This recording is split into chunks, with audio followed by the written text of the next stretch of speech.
क्या आप जानते हैं कि एक कुत्ता कैसे गुरु बन गया? यह कहानी है एकाग्रता और ज्ञान के सच्चे स्वरूप की। पहाड़ियों के बीच बसे एक शांत गांव में एक बुद्धिमान और वफादार कुत्ता रहता था। वह ग्रामीणों को देखता और जीवन के अर्थ को लेकर उसके भीतर एक गहरा प्रश्न उठता था। इसी खोज में वह गांव के बाहर एक आश्रम में ज्ञानी गुरु के पास गया और बोला, गुरुजी, मैंने सुना है आप महान ज्ञानी हैं। कृपया मेरा मार्गदर्शन करें। मुझे ज्ञान की प्राप्ति कैसे होगी? ज्ञान का मार्ग सरल है पर कठिन भी।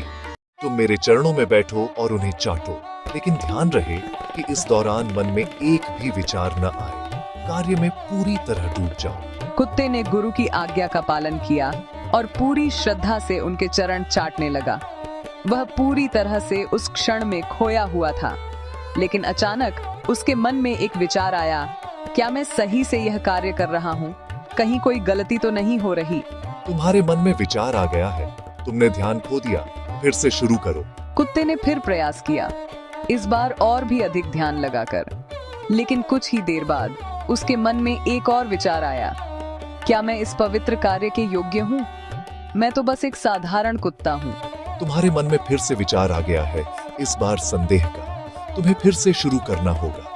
कुत्ता ने कई बार प्रयास किया, लेकिन हर बार उसके मन में कोई न कोई विचार, चिंता या संदेह आता रहा। शाम ढल गई। अंत में कुत्ता रुक गया और उसने अपना सिर झुका लिया। गुरु ने शांत भाव से कहा, तुम्हें ज्ञान की प्राप्ति नहीं हो सकती, क्योंकि तुम्हारा मन विचारों से भरा है। जब तक मन शांत नहीं होता, ज्ञान का प्रकाश प्रवेश नहीं कर सकता। गुरुजी, मैं समझ गया हूँ। मेरा मन चंचल है। मुझे अब ज्ञान नहीं, बल्कि बस आपके चरणों में शांति से बैठने की अनुमति दें। यही मेरे लिए सबसे बड़ा ज्ञान है। तथास्तु। तुम्हें मेरे चरणों में बैठने की अनुमति है, क्योंकि तुमने सबसे बड़ी सच्चाई सीख ली है, अपने मन की सीमाओं को स्वीकार करना। और इस तरह उस कुत्ते ने ज्ञान की खोज छोड़कर शांति को पाया और गुरु के सबसे समर्पित शिष्य के रूप में जाना गया। इस कहानी से हमें 3 बातें सीखने को मिलती हैं। पहली, सच्चा ज्ञान विचारों को खत्म करने में नहीं, बल्कि उन्हें देखने और शांत रहने में है। दूसरी, समर्पण और विनम्रता हमें अहंकार से मुक्त करते हैं, जो ज्ञान के मार्ग में सबसे बड़ी बाधा है। और तीसरी, कभी कभी लक्ष्य को छोड़ देना ही उसे पाने का रास्ता बन जाता है।